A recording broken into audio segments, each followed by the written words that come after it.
چمن میں اختلاط رنگ و بو سے بات بنتی ہے، ہم ہی ہم ہو تو کیا ہم ہو، تم ہی تم ہو تو کیا تم ہو۔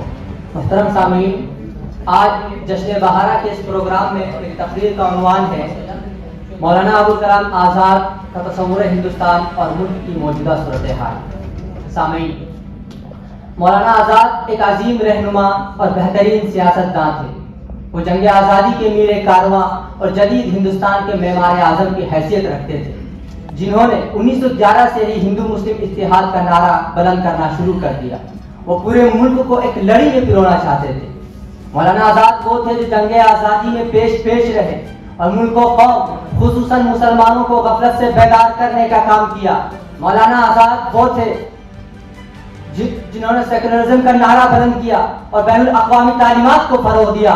مولانا آزاد وہ تھے جنہوں نے فرقہ وارانہ ہم آہنگی کو فروغ دیا۔ میں آپ کو بتاتا چلوں کہ مولانا آزاد شروعات سے ہی تقسیم ہند کے مخالف تھے۔ انہوں نے سردار پٹیل، گاندھی جی، جواہر لال نہرو کو بارہا تقسیم ہند سے روکا، اور انہوں نے جناح کے نظریے کی بھی مخالفت کی، اور انہوں نے اس کو نہ تو اسلام کی نظر سے صحیح سمجھا اور نہ ہی ایک ہندوستانی کی نظر سے۔ میں آپ کو یاد دلاؤں، یاد کریے اس وقت کو جب تقسیم ہند کے دوران مولانا ابوالکلام آزاد نے جامع مسجد کی سیڑھیوں میں کھڑے ہو کر یہ جملے کہے تھے کہ اے مسلمانوں تم کہاں جا رہے ہو؟ یہ وطن تمہارا ہے، یہ سرزمین تمہاری ہے، تمہارے باپ داداؤں کی زمینیں، ان کی میراثیں تمہیں پکار رہی ہیں۔ گنگا کی وہ ندی جہاں پر تم وضو بنایا کرتے تھے تمہارے لمس کو ترس رہی ہے۔ یہ جامع مسجد کی میناریں تمہیں صدائیں دے رہی ہیں، کہاں جا رہے ہو تم؟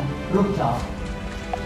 سامعین، مولانا آزاد کا یہ خواب تھا کہ ملک میں امن و سکون کی فضا قائم ہو، بھائی چارہ قائم ہو، فرقہ وارانہ ہم آہنگی قائم ہو، مذہبی رفاقت قائم ہو۔ لیکن افسوس، آج آزادی کے 75 سال بعد بھی ہم ملک سے نفرت اور فساد کو نہیں روک سکتے۔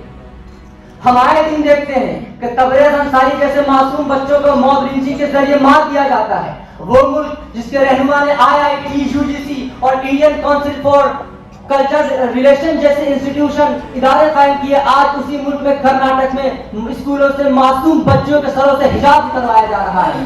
وہ ملک جس کے رہنما نے تو گنگا جمنا تہذیب کی بات کی تھی، آج اسی ملک میں مسجدوں کو مندروں سے تبدیل کیا جا رہا ہے۔ وہ ملک جس کے رہنما نے اپنی ابتدائی تعلیم مدرسے سے حاصل کی تھی، آج انہی مدارس پر بلڈوزر چلائے جا رہے ہیں۔ وہ ملک جس کے رہنما نے مسلمانوں کی وفاداری کی ذمہ داری لی تھی، آج اسی ملک میں مسلمانوں کو شکوک و شبہات کی نظر سے دیکھا جا رہا ہے۔ کیا اسی دن کے لیے مولانا آزاد نے سیکولرزم کا پرچم بلند کیا تھا؟ کیا اسی دن کے لیے انہوں نے جمہوری نظام کو قائم کرنے کی بات کی تھی؟ کیا اسی دن کے لیے وہ بارہا جیل گئے تھے؟ نہیں سامعین، یہ مولانا آزاد کا ہندوستان نہیں ہے، یہ مولانا آزاد کا خواب نہیں تھا۔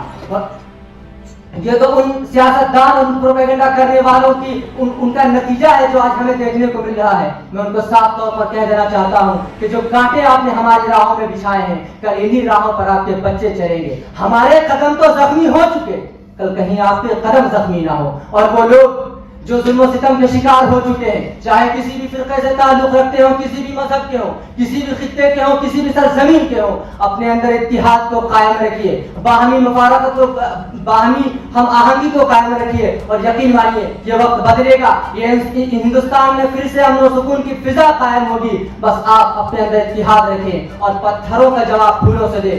گردش میں نظام عالم ہے، کروٹ کے زمانہ بدلے گا۔ گردش میں نظام عالم ہے، کروٹ کے زمانہ بدلے گا۔ ماضی کی کہانی جو بدلی، موجودہ زمانہ بدلے گا، اور جب دور خزاں کا آئے گا، یہ وقت سہانا بدلے گا۔ اڑ جائے گی رنگت پھولوں کی، بلبل کا ترانہ بدلے گا، اور جب برق اخوت چمکے گی، ایثار کا طوفان اٹھے گا، نخوت کا محل ڈھل جائے گا، دربار شاہانہ بدلے گا۔ السلام علیکم۔